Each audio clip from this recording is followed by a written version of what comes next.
Astaghfirullahalazim, astaghfirullahalazim, astaghfirullahalazim. A'udzu billahi minasy syaithanir rajim. Bismillahirrahmanirrahim. Allahumma shalli ala sayyidina Muhammad. Assalamualaikum warahmatullahi wabarakatuh.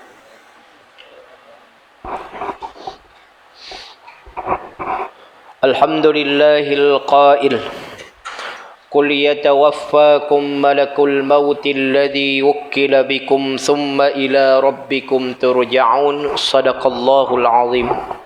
Ashhadu an la ilaha illallah wahdahu la syarika lah wa ashhadu anna Muhammadan abduhu wa rasuluh.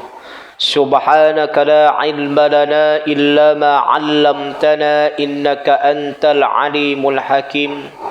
Qala rabbi shrah li sadri wa yassir li amri wahlul 'uqdatam min lisani yafqahu qawli.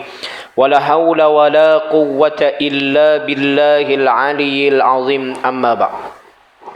Alhamdulillah, bersyukur kita kehadrat Allah Subhanahu wa taala dipertemukan kita pada malam ini, diberikan kita kesempatan untuk meneruskan melakukan ibadah pengabadian kita kepada Allah Subhanahu wa taala, dan seterusnya diberikan lagi kita ruang dan kesempatan untuk bersama-sama berada di dalam taman-taman syurga ini.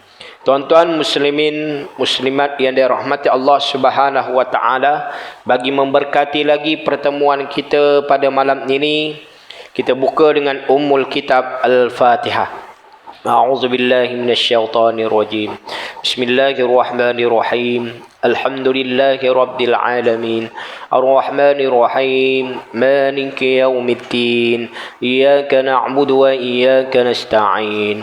Ihdinas siratal mustaqim. Siratal ladzina an'amta 'alaihim ghairil maghdubi 'alaihim waladdallin. Amin. Tuan-tuan boleh lihat di dalam bab yang ketiga, iaitu cara nyawa diambil. Bab 3, cara nyawa diambil. Baik, muslimin muslimat yang dirahmati Allah Subhanahu wa taala, berbalik seperti mana yang disebutkan pada awal tadi melalui firman Allah Subhanahu wa taala di dalam surah As-Sajdah, Qul yatawaffakum malakul mauti alladhi wukkila bikum thumma ila rabbikum turja'un. Katakanlah, wahai Muhammad, nyawa kamu akan diambil oleh malikil maut yang ditugaskan berbuat demikian ketika habis ajal kamu. Kemudian kamu akan dikembalikan kepada Tuhan kamu untuk menerima balasan. Ini bermakna apa tuan-tuan?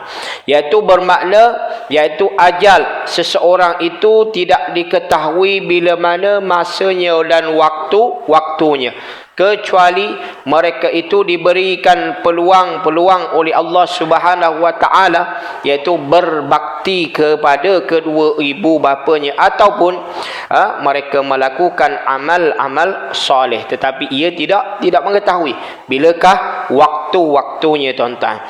Baik, maka bab yang ketiga ini iaitu cara nyawa diambil. Pengambilan nyawa manusia kadang-kala disandarkan kepada perbuatan malaikat maut, kerana dialah yang bertindak mengerjakan hal yang demikian. Ada kalanya perbuatan itu disandarkan kepada pembantu-pembantu malaikat maut. Kadang-kala perbuatan itu disandarkan kepada Allah Subhanahu wa taala, kerana pada hakikatnya Allah Subhanahu wa taala lah jua yang mematikan. Maksudnya tuan-tuan, iaitu disandarkan kepada perbuatan malaikat maut, iaitu apa dia? Iaitu bergantung kepada amal ibadah seseorang. Amal ibadah seseorang itu. Inilah yang dikatakan amal ibadah. Maknanya, sekiranya malaikat maut ni tuan-tuan, iaitu malikil maut ini, melihat akan adanya, iaitu apa? Iaitu amalan-amalan yang dilakukan, iaitu oleh manusia. Maka iaitu di kalangan orang mukmin maka akan dilayan dengan baik. Dan sekiranya orang yang kufur, maka layanannya sangat bengis, sangatlah yang dikatakan apa? Yang dikatakan begitu garangnya, bengisnya kepada golongan-golongan yang kufur kepada Allah Subhanahu wa ta'ala. Berkata Al-Kalbi, malaikat maut mengambil roh daripada jasad. Kemudian ia serahkannya kepada malaikat rahmat. Sekiranya roh itu roh orang mukmin, iaitu roh yang baik. Jika sebaliknya, iaitu roh orang kafir atau orang yang jahat, diserahkan kepada malaikat azab. Maksudnya tuan-tuan, iaitu malaikat, iaitu maksudnya orang mukmin tidak kira lah. Maksudnya walaupun mereka itu melakukan perkara maksiat, selagi mana ia mengucap kalimah la ilaha illallah Muhammadur Rasulullah, selagi itulah mereka itu tuan-tuan akan mendapat rahmat daripada Allah Subhanahu wa ta'ala, iaitu di kalangan orang yang baik-baik. Maksudnya tuan-tuan, tapi di alam barzah ada tak penyiksaan, ada tak azab? Ya, mereka akan mendapat azab sekiranya mereka melakukan perkara-perkara kemungkaran, kemaksiatan, kemaksiatan kepada Allah Subhanahu wa ta'ala. Tetapi ketika mana mereka itu diambil nyawanya pada waktu mereka dalam keadaan sakaratul maut, di antara mereka keras ataupun tidak. Maknanya kerah ini tuan-tuan tidaklah seperti yang kita pernah nyatakan, yang mana kita telah bicarakan, seperti tepung yang diuli, rambut yang ditarik daripada tepung yang diuli. Tuan-tuan, ni perlahan macam tu ditarik tuan-tuan. Itu ibaratnya. Dia kata betapa itu pun nampak kerah tuan-tuan. Ialah tepung yang dah diuli kan, dah dicampur dengan air ni. Allahu Akbar. Itu pun dah rasa maknanya keras. Bagaimanalah keadaan tersebut ketika mana orang yang melakukan kezaliman, orang yang melakukan perkara-perkara maksiat, orang yang melakukan perkara-perkara kemungkaran. Ini perbezaan di situ, ada bahagian masing-masing. Inilah yang dikatakan bahagian masing-masing yang telah disediakan oleh Allah Subhanahu wa ta'ala. Maka di dalam hadis ada disebutkan bahawa malaikat maut duduk di bawah arasy. Kemudian gugurlah kepadanya segala suratan orang yang mati, iaitu lembaran-lembaran daripada daun Sidratul Muntaha. Jika malaikat maut melihat seseorang, bererti telah sampailah ajalnya dan putuslah rezekinya. Tatkala itu malaikat pun mendatangkan sakaratul maut, iaitu sakit mati kepada orang-orang itu. Ini semuanya tuan-tuan, bila mana ada tanda-tanda, iaitu hampir kepada kematian.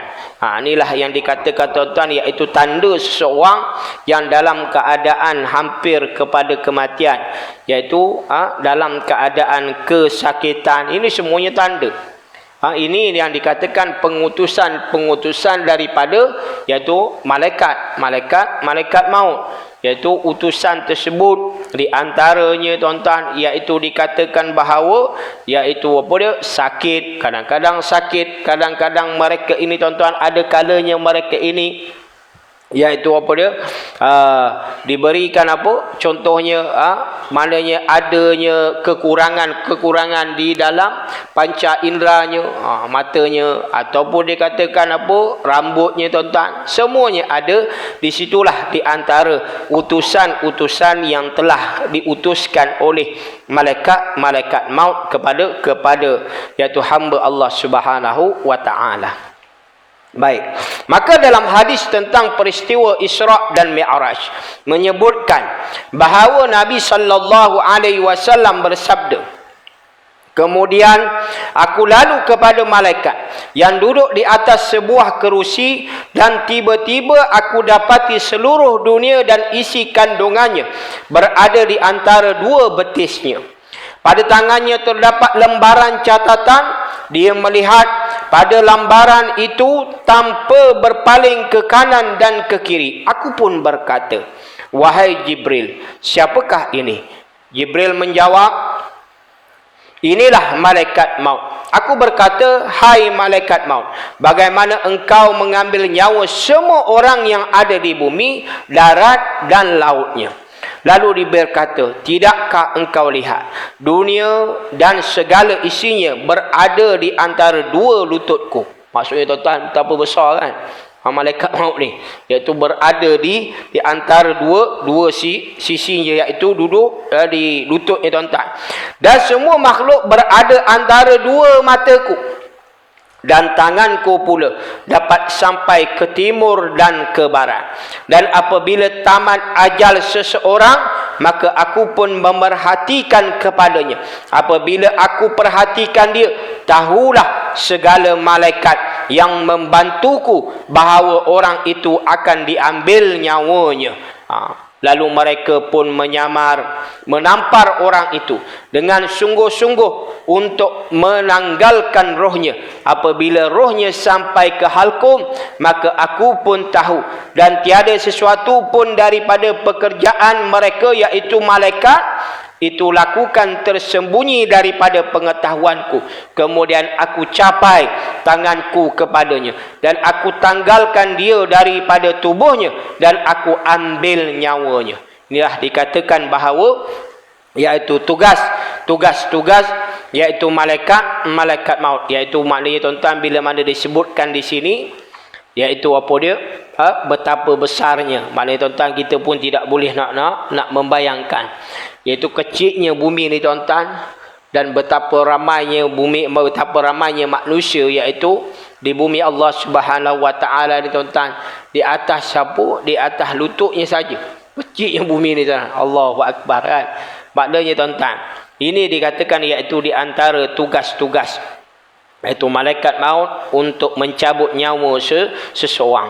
Dan di dalam hadis lain ada disebutkan bahawa 4 malaikat turun kepada orang yang akan mati. Satu malaikat menarik rohnya daripada kaki kanannya, seorang lagi daripada kaki kirinya, seorang lagi daripada tangan kanannya, dan seorang lagi daripada tangan kirinya. Maka kisah ini disebutkan oleh Imam Al-Ghazali rahimahumullahu ta'ala. Imam Al-Ghazali menyatakan bahawa kadangkala lidah mayat itu menjadi berat semasa para malaikat menarik rohnya daripada anak jari dan hujung jarinya.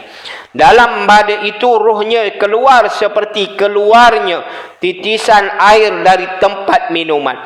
Kejadian ini berlaku kepada orang-orang yang berbahagia. Inilah yang dikatakan orang-orang yang berbahagia, yang diberikan nikmat oleh Allah Subhanahu Wa Taala. Maka orang-orang yang kufur, mereka ini tuan-tuan, dalam keadaan, iaitu dalam keadaan kesakitan yang amat sangat.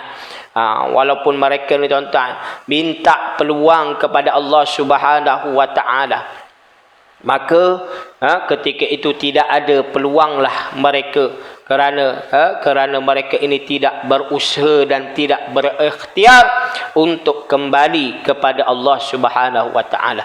Seperti mana sambungan di dalam surah As-Sajdah tadi, di dalam ayat yang ke-12, "Walau tara idzil mujrimuna nakisu ru'usihim inda rabbihim rabbana absarna wa sami'na farji'na na'mal salihan inna muqinun." Dan sungguh ngeri sekiranya engkau melihat ketika orang-orang yang berdosa itu menundukkan kepalanya di hadapan Tuhan mereka dalam keadaan malu, dalam keadaan hina, sambil merayu, "Wahai Tuhan kami, kami telah melihat dan mendengar dengan sejelas-jelasnya akan segala yang kami ingkari dulu. Maka kembalikanlah kami ke dunia supaya kami mengerjakan amal-amal yang baik. Sesungguhnya kami sekarang telah yakin." Baru nak yakin tuan-tuan. Baru mereka ini nak yakin kepada Allah Subhanahu wa Ta'ala. Sedangkan yang mana Allah Subhanahu wa Ta'ala telah memberikan peluang kepada seseorang itu, tuan-tuan. Sebab itu Allah memberikan akal fikiran kepada iaitu semua manusia. Maknanya tuan-tuan, akal fikiran tersebut. Sebab itu kalau contoh, kadang-kadang ada di kalangan manusia ni tuan-tuan, kenapa orang kafir boleh berjaya? Tak sembahyang pun. Sebab ada akal. Mereka dianugerahkan iaitu akal fikiran. Begitu juga iaitu di kalangan umat Islam. Dianugerahkan iaitu akal fikiran untuk memikirkan kepada iaitu kejayaan di dunia dan di akhirat. Maknanya tuan-tuan, Allah beri kepada kita. Sebab itu tuan-tuan, maka tuan-tuan yang paling pentingnya tuan-tuan, kita terhadap Allah Subhanahu wa Ta'ala. Apa yang dimaksudkan di sini? Iaitu perlulah kita ni tuan-tuan sentiasa husnuzan, iaitu prasangka yang baik terhadap Allah Subhanahu wa Ta'ala. Apa yang terjadi, semua perlulah prasangka yang baik. Maksudnya apa tuan-tuan? Sebab itu akhlak husnuzan ni ada 3 bahagian. Yang pertama iaitu husnuzan terhadap Allah Subhanahu wa Ta'ala. Setiap yang Allah berikan kepada hamba-hambanya, maksudnya tuan-tuan, tidak kiralah musibah, tidak kiralah bala, tidak kiralah tuan-tuan kesenangan, kemewahan. Maknanya tuan-tuan perlu berbalik kepada Allah Subhanahu wa Ta'ala. Kadang-kadang ada kala manusia ni tuan-tuan, bila mana diberikan nikmat, diberikan kesenangan, pada waktu itulah mereka ini tuan-tuan, maknanya tuan-tuan memikirkan perkara-perkara yang baik. Senang kan? Tapi bila susah saja tuan-tuan, bila mana ditimpa saja masalah-masalah, dia menyalahkan. Ni tuan-tuan, tak boleh. Sebab itu dia menyalahkan pula Allah Subhanahu wa Ta'ala. Na'udzubillahi min zalik. Maka muslimin muslimat yang dirahmati Allah, itu husnuzan yang pertama, iaitu dikatakan akhlak husnuzan. Dan yang kedua, akhlak husnuzan yang kedua adalah apa tuan-tuan? Iaitu prasangka yang baik terhadap diri sendiri. Maknanya Allah berikan kepada kita nikmat, kelebihan-kelebihan kepada masing-masing. Berkeyakinan bahawa kita boleh melakukan. Bila mana Allah berikan ujian, bila mana Allah berikan iaitu ujian kepada seseorang itu, maka tuan-tuan, keyakinan kita untuk boleh melakukan sesuatu perkara-perkara tersebut. Maknanya tuan-tuan, kita ni ujian yang Allah berikan kepada kita tak samalah macam rasul-rasul, tak samalah macam nabi-nabi lain. Kita mengikut tahap kita lah, tak adalah berlebih-lebihan seperti itu. Sebab apa? Tahap kesabaran kita ni tuan-tuan tak semacam itu tuan-tuan. Kita kena horn panjang sikit dah panah tuan-tuan, kan? Kena horn sikit tuan-tuan, dah panah dah gitu. Maknanya tuan-tuan, lagilah sekiranya tuan-tuan seseorang itu, maknanya contoh nabi-nabi, rasul-rasul didera, diberi, dibaling batu, tetapi tetap bersabar dengan segala ujian-ujian yang diberikan oleh Allah Subhanahu wa Ta'ala. Dan yang ketiganya adalah husnuzan terhadap masyarakat. Di kalangan jamaah, masyarakat, apa-apa saja tuan-tuan, maknanya sentiasa prasangka yang baik. Mungkin ada kengkangan-kengkangan, mungkin ada perkara-perkara yang tidak dapat dielakkan. Itu di antara husnuzan yang perlu, mana kita jaga diri kita, akhlak kita dengan sebaik-baiknya. Muslimin muslimat yang dirahmati Allah Subhanahu wa Ta'ala. Sebaliknya, orang jahat ataupun orang kafir, rohnya ditarik seperti menarik besi panas yang dibakar di atas api daripada bulu yang basah. Bahkan kadang-kadang mayat itu menyangka bahawa perutnya penuh dengan duri. Maknanya ibarat macam tu cucuk-cucuk lah tuan-tuan. Ni orang yang kufur kepada Allah Subhanahu wa Ta'ala. Dicucuk-cucuknya tuan-tuan ketika roh ditarik oleh malaikat maut. Maka tuan-tuan, Dikatakan terasa dirinya bagaikan keluar dari lubang jarum, seolah-olah langit jatuh menimpa bumi, sedangkan dia tersepit di antara langit dan bumi. Apabila rohnya sampai ke hati, maka matilah lidahnya daripada dapat berkata-kata, dan terhimpunlah dirinya rohnya pada dada, tuan-tuan. Sebab itu perbezaan, iaitu roh bila mana, tuan-tuan, iaitu dihimpitkan berbeza kepada orang-orang mukmin, iaitu sekiranya diizinkan oleh Allah Subhanahu wa taala rohnya berada di tepinya untuk melihat akan jasadnya, itu sekiranya diizinkan, iaitu golongan orang yang mukmin. Maka golongan orang yang kufur ditampalkan, maknanya di dadanya, tuan-tuan. Ada keadaan orang mati pula berbeza antara satu sama lain.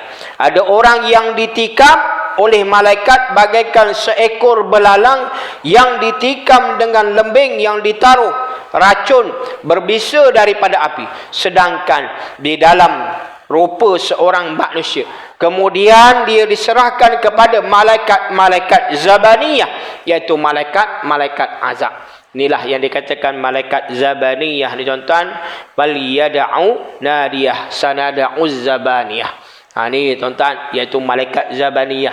Maka mengikut riwayat yang lainnya, iaitu malaikat Zabaniyah ada berapa? Iaitu ada 19. Menurut riwayatnya mengatakan bahawa 19 itu berasal daripada huruf Bismillahirrahmanirrahim. Dia dikatakan basmalah. Dia daripada basmalah tersebut, malaikat Zabaniyah yang ditugaskan oleh Allah Subhanahu wa taala untuk menyeksa akan iaitu roh-roh yang jahat. Contohnya mereka itu termasuk di kalangan orang-orang yang dimasukkan ke dalam iaitu sijjin, iaitu tempat penyiksaan, ataupun dikatakan ibu hawiyah, iaitu tempat pengazaban. Maka, tuan-tuan, ada orang yang nafasnya ditarik dengan perlahan hingga sampai ke leher. Tidak tinggal pada lehernya melainkan ruang yang berhubung dengan hati. Ketika itu dia pun ditikam oleh malaikat dengan lembing tersebut. Al-Hafiz Abu Nu'aim meriwayatkan daripada Khalid bin Mi'dan bahawa malaikat maut mempunyai lembing yang kadar panjangnya di antara timur dan barat. Jadi, apabila tiba ajal seseorang, malaikat maut pun memukul kepala orang itu dengan lembing tersebut, lalu berkata, "Sekarang lihatlah engkau." Kepada tentera-tentera kematian. Ada orang yang bertanya kepada Malik bin Anas radhiyallahu an, adakah malaikat maut mengambil nyawa anjing? Maka Malik ni, tuan-tuan, tunduk dan tidak menjawab dalam masa yang panjang. Kemudian beliau mengangkat kepalanya lalu berkata, adakah anjing itu mempunyai nafas? Lalu mereka menjawab, ya. Kata Malik, sesungguhnya malaikat maut mengambil nyawanya. Inilah di antara iaitu kisah, tuan-tuan, iaitu di antara kisah cara diambil nyawa seseorang itu. Keistimewaan diberikan kepada orang-orang mukmin, dan dan azabnya ketika sakaratul maut diberikan kepada orang-orang yang kufur kepada Allah Subhanahu wa taala. Sebab itu bila mana di dalam firman Allah Subhanahu wa taala di dalam ayat yang seterusnya tadi, di dalam ayat yang ke-13 pula, walau syi'na la'ataina kulla nafsin hudaha walakin haqqal qawlu minni la'amla'anna jahannama minal jinnati wan nasi ajma'in. Dan bagi menolak rayuan itu, Allah Ta'ala berfirman, kalaulah kami telah tetapkan persediaan memberi hidayah, petunjuk untuk beriman dan beramal soleh kepada tiap-tiap seorang dengan ketiadaan usaha dari masing-masing, nescaya kami berikan kepada tiap-tiap seorang akan hidayah petunjuk sebelum masing-masing meninggal dunia, supaya tidak terkena azab di akhirat. Tetapi telah tetap hukuman seksa dariku. Sesungguhnya aku akan memenuhi neraka Jahannam daripada kalangan semua jin dan manusia yang pada masa hidupnya tidak berusaha untuk beriman dan beramal soleh. Ni jelas tuan-tuan. Maknanya tuan-tuan, perlukan ikhtiar, perlukan usaha bila mana kita ini berada di alam dunia. Sebab itu di alam dunia ini tempat ujian, tempat peperiksaan kita tuan-tuan. Peperiksaan di alam dunia. Ketika kita berada di alam dunia ini, iaitu tempat ujian kita tuan-tuan. Di antara kita dapat baik ataupun tidak. Bergantung kepada amal ibadah masing-masing. Tidak kiralah dia ustaz ke, siapa sekalipun tuan-tuan. Siapa sekalipun dia pun tuan-tuan, bergantung kepada ibadah. Bergantung kepada amalan-amalan. Apa yang ia akan bawa. Bekalan-bekalan yang akan dibawa, amalan-amalan yang akan dibawa. Tetapi istimewanya bagi mereka-mereka yang mengamalkan surah Al-Mulk. Allahu Akbar.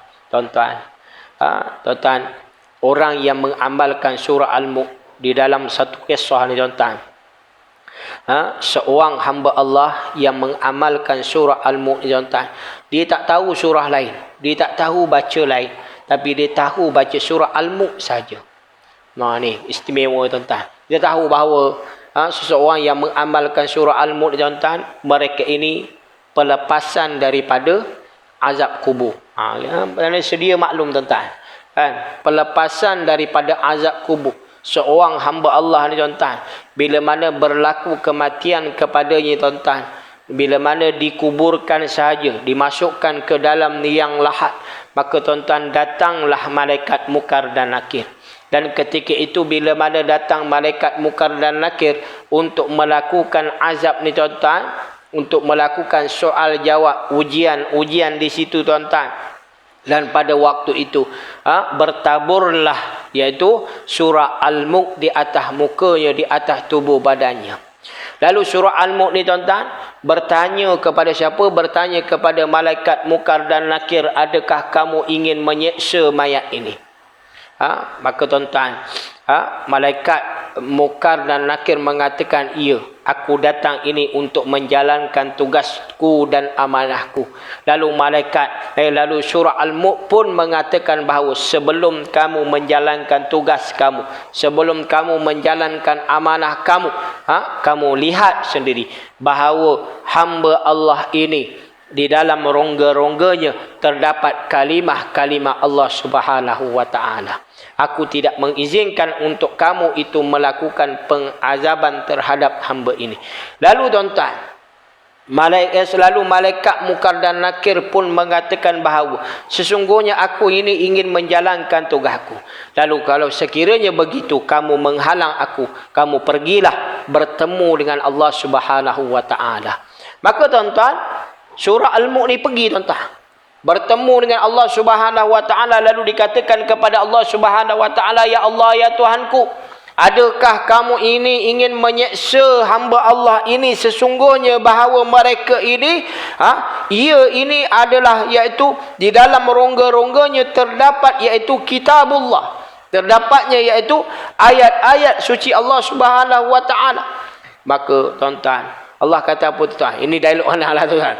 Allah kata apa lagi tuan-tuan? Dia kata, aku nampak engkau ni nampak marah sangat. Nampaknya engkau ni nampak marah sangat. Lalu surah Al-Mulk mengatakan bahawa, ya, memang aku marah. Sekiranya begitu, di dalam rongga-rongganya terdapat iaitu kitabullah, maka aku redha akan hamba Allah ini. Aku lepaskan ia dan aku serahkannya kepadamu.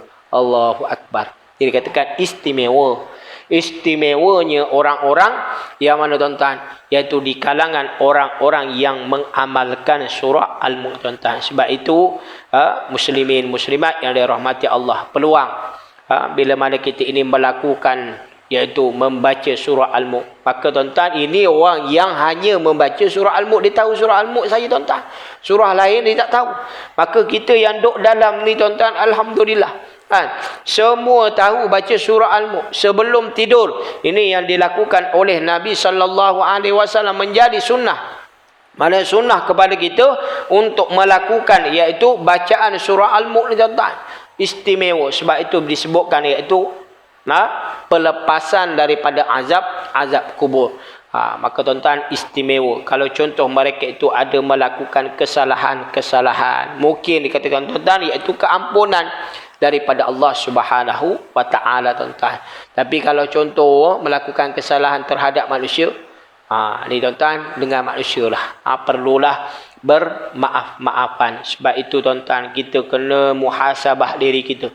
Kita kena sentiasa sebelum kita tidur, perlulah kita fikirkan apa yang aku buat selama satu hari. Mana tuan-tuan termenung sekejap. Termenung bukan termenung apa tuan-tuan? Termenung besok kena cari duit. Tak. Bukan sebegitu. Tapi perlulah kita fikirkan bahawa apa yang aku telah lakukan selama satu hari ini. Adakah aku melakukan dosa terhadap Allah Subhanahu wa taala? Maka tuan-tuan, minta ampun. Minta keampunan kepada Allah Subhanahu wa taala kerana kita tidak tahu besok adakah kita ini akan dihidupkan oleh Allah Subhanahu wa taala. Wallahu a'lam. Maka tuan-tuan, peluang untuk kita ini bertaubat kepada Allah Subhanahu wa taala. Fikirkan sedemikian. Sekiranya ada kawan-kawan aku ada melakukan kesalahan kepadaku, maka tuan-tuan, kita ampunkan mereka. Mudah-mudahan Allah mudah untuk mengampunkan kepada kita tuan-tuan. Sebab itu tuan-tuan, sedar bahawa dunia ini bukan tempat untuk berehat. Sebab itu kita kena berusaha, kena berikhtiar. Semata-mata kerana kita akan berehat. Dan serehat-rehatnya di alam barzah nanti. Dan sekiranya terlampau banyak rehat di dalam dunia tuan-tuan, penatlah kita bila mana kita berada di alam barzah. Contohnya tuan-tuan, ada orang yang susah nak solat tuan-tuan. Ada orang yang tak solat kerana mahu berehat. Akan penatlah dia bila mana mereka itu berada di alam barzah. Bila mana mereka itu menahan azab seksa daripada Allah Subhanahu wa taala. Tuan-tuan muslimin, muslimat yang dirahmati Allah Subhanahu wa taala. Sebab itu tuan-tuan, bila mana kita ini segalanya mudah untuk kita ini menjaga hak Allah Subhanahu wa taala. Maka tuan-tuan, jika kita tidak menjaga hak Allah Subhanahu wa taala, ia tidak akan menjadi mudah, bahkan akan menjadi susah kepada diri kita. Maka tuan-tuan, mudah-mudahan kita dapat menjaga dengan sebaik-baiknya. Inilah dikatakan hak Allah Subhanahu wa taala, tuan-tuan. Ya.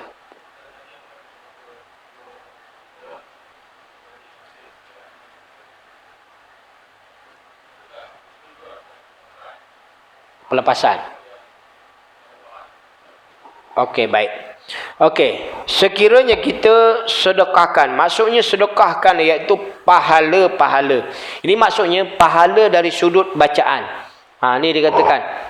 Maka tuan-tuan, muslimin muslimat dan rahmati Allah, adakah seseorang mayat tersebut ataupun seseorang roh tersebut, sekiranya kita baca surah Al-Mulk tersebut, mereka ini juga mendapat pelepasan? Maksudnya tuan-tuan, maksudnya di sini bagi mereka yang membaca, pahala tu dapat. Maknanya kita sedekahkan tersebut, dia dapat pahala. Pahala kita niatkan untuk pahala tersebut, tetapi pelepasan tu tuan-tuan, itu atas masing-masing. Maksudnya tuan-tuan, masing-masing mereka amalkan. Mana amalkan apa yang mereka, sebab itu bila mana disebutkan sini, mereka yang membaca. Maksudnya tuan-tuan, yang membaca ayat-ayat suci Allah Subhanahu wa taala untuk pelepasan yang disebutkan, iaitu pelepasan daripada azab kubur. Dia tak bolehlah dia kata kita pasing-pasing. Ni contohnya tuan-tuan, kita tak boleh nak pasing-pasing. Ibarat macam apa tuan-tuan, solat pasing-pasing kan. Dia tak boleh nak kata pasing. Sebab itu kalau contoh solat ni tuan-tuan, kita tak boleh nak kata apa, Dia kata apa? Ganti solat. Dia tak ada ganti solat. Sebab solat ni kewajipan kepada seseorang itu. Ni tuan-tuan. Tu berbezalah dari solat tersebut tuan-tuan. Maka tuan-tuan, sebab itu perlu dikatakan bahawa mereka seseorang itu perlulah mengamalkan sendiri. Dia kata amalan. Dia kata menjadikan amalan tersebut sebagai rutin harian kita. Ni tuan-tuan. Alhamdulillah. Sekiranya tuan-tuan, alhamdulillah dapat mengamalkan. Kadang-kadang ada yang di pihak surau, ada pihak masjid dia dah amalkan. Kadang-kadang terbulanglah kepada masing-masing. Kadang-kadang dia baca sendiri tuan-tuan 30 ayat saja kan. Lebih kurang 30 ayat saja. Alhamdulillah, kalau contoh kita baca sendiri mungkin 5 minit, 10 minit selesai dah.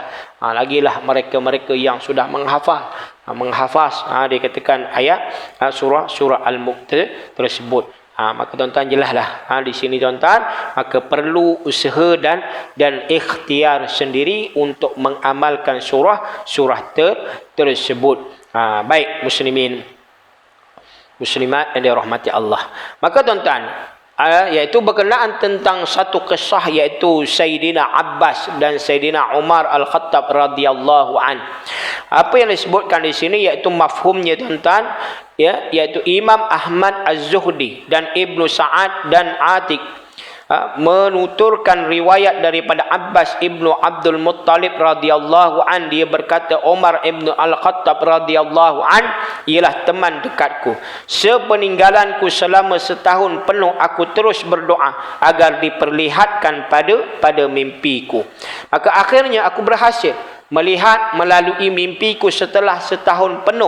Tatkala itu Umar sedang membersihkan peluh di dahinya. Aku tanyakan kepadanya, wahai Amirul Mukminin, apa yang diperbuat Tuhanmu kepadamu? Dia menjawab, ini adalah waktu luangku. Hampir sahaja keteguhanku goyang. Tuhanku sangat pengasih dan penyayang. Ini bermaksud apa tuan-tuan? Bermaksud kata-kata Sayyidina Umar ialah semasa hidupnya beliau banyak menghadapi dugaan dan cubaan.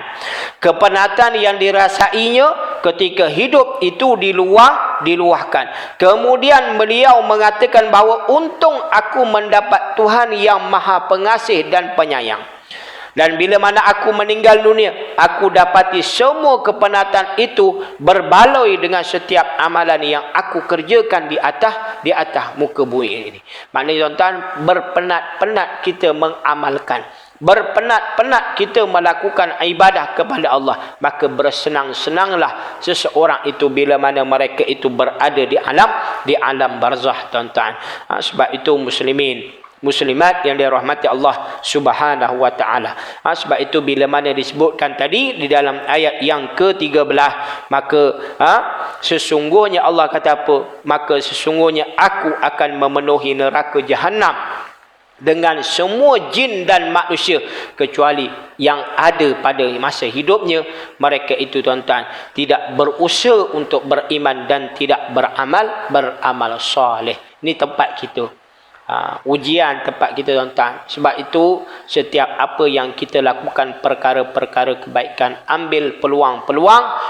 Peluang apa tuan-tuan? Iaitu peluang bahawa kita fikirkan, mana peluang bahawa niatkan setiap apa yang kita lakukan tersebut adalah semata-mata ibadah kita kepada Allah Subhanahu wa taala. Jangan lupa tuan-tuan. Kerja apa sekalipun tuan-tuan, perlu kita niatkan tuan-tuan. Sebab itu setiap kita ni dah masuk penempatan yang kedua tuan-tuan. Penempatan yang pertama kita dah lepas dah. Apa dia tuan-tuan? Apa yang disebutkan oleh Ibnu Qayyim. Ibnu Qayyim tuan-tuan, jiwa manusia ni tuan-tuan ada 4 penempatan. Pertama, penempatan di alam rahim. Disebut penempatan di alam rahim. Dan setiap penempatan tersebut lebih luas daripada yang pertama, yang kedua lebih luas, yang ketiga luas lagi tuan-tuan, dan yang keempat luas lagi tuan-tuan. Di 4 penempatan tersebut. Penempatan alam rahim tuan-tuan. Penempatan alam rahim penuh dengan kegelapan. Penuh dengan kesempitan tuan-tuan. Kita lihat muslimin muslimat yang dirahmati Allah. Kita dah alami tuan-tuan. Cuma kita tak ingat. Mungkin kita tak tahulah duduk dalam tu macam mana kan. Tapi tuan-tuan, bila mana baby keluar saja tuan-tuan, dia menangis. Sebenarnya tuan-tuan, mereka ni tak nak keluar tuan-tuan. Tapi dah ditakdirkan oleh Allah Subhanahu Wa Taala, dia akan keluar juga. 9 bulan 10 hari, mungkin 9 bulan kan. Mana tuan-tuan ditakdirkan oleh Allah Subhanahu Wa Taala, dia akan keluar juga. Ini semuanya adalah qada dan qadar, ketentuan daripada Allah. Diberikan roh, diberikan kesempurnaan iaitu kesempurnaan dari sudut panca inderanya tuan-tuan. Alhamdulillah, semuanya sudah melengkapi. Dan ketika mereka nangis tuan-tuan, dia dapat kecerahan, iaitu masuk mereka ke alam dunia. Tu dapat kecerahan dan dapat menyusu ibunya tuan-tuan. Dan ketika itu tuan-tuan, mereka mendapat nikmat yang paling besar. Maksudnya tuan-tuan, nikmat di alam dunia. Inilah dikatakan penempatan yang kedua, iaitu penempatan alam dunia. Dan disitulah mereka ini, di antara mereka memilih kepada perkara kebaikan ataupun keburukan, yang mana Allah Subhanahu Wa Taala memberikan mereka, iaitu akal fikiran. Ini maksudnya tuan-tuan. Dia kata dah dapat nikmat tersebut, dan mereka ni takkan nak kembali ke alam perut, ke alam rahim tadi tuan-tuan, dan masuk sahaja ke alam yang ketiga. Maksudnya penempatan yang ketiga tuan-tuan, selesai di alam dunia, kita tak sampai lagi tahap tu, maka iaitu di alam dipanggil penempatan alam barzakh. Penempatan alam barzakh inilah tuan-tuan, kita nampak saja kubur ni tuan-tuan, sempit kan. Nampak dia yang lahat, kecil saja tuan-tuan. Sebenarnya lebih besar daripada alam dunia. Ini yang disebutkan oleh iaitu Ibn Qayyim. Dikatakan bahawa alam barzakh ini lebih besar daripada alam dunia, kepada mereka-mereka yang berbahagia. Maksudnya tuan-tuan, orang-orang yang berbahagia, mereka ini akan mendapat iaitu nikmat daripada Allah Subhanahu Wa Taala. Dan pada waktu itu tuan-tuan, mereka ini tuan-tuan, adakah mereka ini akan kembali ke alam dunia? Kalau contoh mereka itu diberi peluang, orang-orang yang berbahagia, orang yang diberikan nikmat oleh Allah Subhanahu Wa Taala, mereka dah tak nak dah tuan-tuan. Sebab itu dah kata, aku dah penat dah, aku dah di alam dunia ni, aku dah penat, aku dah berusaha dan berikhtiar, dan pada waktu ini Allah memberikan keridaan kepadaku, Allah memberikan rahmat kepadaku, dan aku ni mendapat nikmat daripada Allah Subhanahu Wa Taala, dan aku takkan nak kembali ke alam dunia yang penuh dengan gundah gulana, yang penuh dengan cobaan dan ujian. Maka tuan-tuan, ini dikatakan nikmat. Sebab itu kalau contoh kita melihat kisah bila mana malaikat maut bertanya kepada orang mukmin, ditanya apa? Adakah kamu ini ingin aku hidupkan kembali ke alam dunia? Lalu dia kata, tempat yang penuh dengan gundah gulana. Dia kata tuan-tuan, tempat yang penuh dengan gundah gulana, tak perlulah, pergilah, bawalah aku bertemu dengan Allah Subhanahu Wa Taala. Ini nikmat yang diberikan. Dan tempat yang keempat tuan-tuan, iaitu penempatan yang keempat, iaitu penempatan yang kekal selama-lamanya. Di situlah tuan-tuan, di antara mereka ini menerima syurga ataupun neraka. Pilihan-pilihan mereka tuan-tuan, maksudnya pilihan mereka berada di tangan mereka tuan-tuan, iaitu bila mana mereka berada di alam dunia, nak memilih kepada kebaikan ataupun maknanya tuan-tuan, ataupun mereka itu memilih kepada kebaikan ataupun kejahatan, buat baik ataupun buat dosa tuan-tuan. Baiklah tuan-tuan muslimin, muslimat yang dirahmati Allah, moga-moga kita ini tuan-tuan, ya malaikat maut,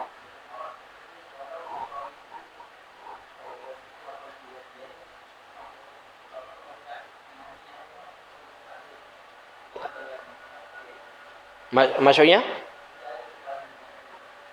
pembantu. Okey, baik. Tadi seperti mana yang disebutkan tadi, dunia ni berada di celah lututnya saja. Di bawah kengkang lah kita kan. Di bawah kengkang saja tuan-tuan. Maknanya betapa ramainya manusia ini di alam dunia ini mudah untuk dia ditugaskan, maknanya untuk mencabut nyawa seseorang itu. Maknanya bila mana dah sampai waktunya mudah untuk malaikat maut. Dan ada riwayat, sebab itu disebutkan tadi juga, iaitu ada riwayat yang mengatakan bahawa ada pembantu-pembantunya. Sebab itu kalau contoh malaikat siapa? Malaikat Malik ni adalah malaikat yang ditugaskan untuk mengazab. Sebab tu bila mana disebutkan tadi malaikat Zabaniyah.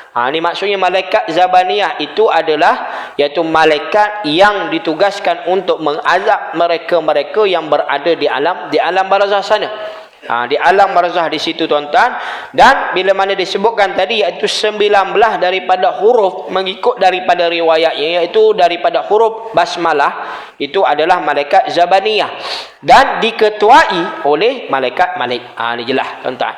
Tetapi di sini berkenaan tentang roh ini tuan-tuan, berkenaan tentang orang yang nak meninggal dunia dalam keadaan sakaratul maut, maka tuan-tuan, mereka ini itu dikatakan riwayat. Maksudnya tuan-tuan, di bawah kengkang ni tuan-tuan, mudah untuk mereka, untuk malaikat maut ini untuk mencabut nyawa. Dan ada dikatakan yang sebelah kini, mana Imam Ghazali menyebutkan bahawa ada yang malaikat di sebelah tangan kanannya, tangan kirinya, kaki kanannya dan kaki kirinya. Maknanya tuan-tuan, maknanya ada pembantunya tuan-tuan. Ini tugas-tugas yang telah diberikan oleh Allah Subhanahu wa taala. Ni. Ya.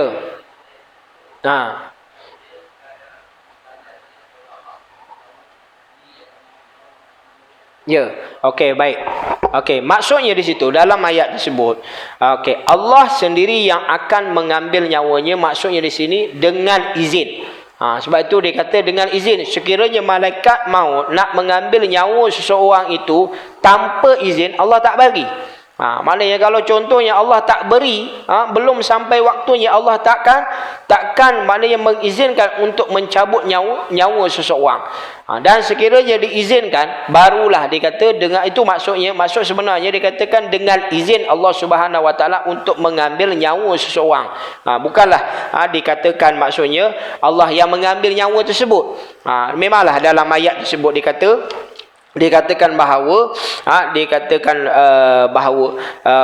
disandarkan kepada Allah Subhanahu wa taala, kepada hakikatnya Allah jualah yang mematikan. Ni maksudnya Allah jualah yang mematikan, Allah jualah yang menghidupkan. Walaupun dikatakan adanya malaikat-malaikat tersebut yang telah ditugaskan oleh Allah, tetapi sekiranya Allah tidak izinkan, maka tak boleh juga. Ni maksudnya tuan-tuan. Itu maksud sebenarnya. Dia katakan bukanlah Allah yang mengambil nyawa. Boleh je kalau Allah nak ambil nyawa, sebab Allah dah tugaskan kepada para malaikat tadi. Okey, baik. Okey, ada apa-apa lagi tak? Soalan? Okey. Jelas je ya? Alhamdulillah. Okey. Ada apa-apa? Okey, baiklah, sekadar itu dulu. Alhamdulillah, moga-moga apa yang anda sampaikan pada malam ini membawa manfaat kepada kita bersama, dan sekiranya ada terkasar bahasa silap ana tuan-tuan, harap dimaafkan. InsyaAllah sekiranya dipanjangkan umur kita akan bertemu lagi di lain masa insyaAllah. Kuliah subuh kita insyaAllah pada Ahad ni insyaAllah, mudah-mudahan iaitu berkenaan tentang solat insyaAllah. Wallahu a'lam bissawab. A'udzu billahi minasyaitonir rajim. Bismillahirrahmanirrahim. Alhamdulillahi rabbil alamin, hamdan hamidin hamdan syakirin hamdan yuwafi ni'ma wa yukafi'u mazidah. Ya rabbana lakal hamdu kama yanbaghi li jalali wajhikal karim wa 'azimi sultanik. Allahumma faqih fid din wa 'allimhu ta'wil. Ya Allah, ya Tuhan kami, ampunilah segala dosa-dosa kami ya Allah, dosa kedua ibu bapa kami, dosa pasangan kami, anak-anak kami ya Allah ya Rahman ya Rahim.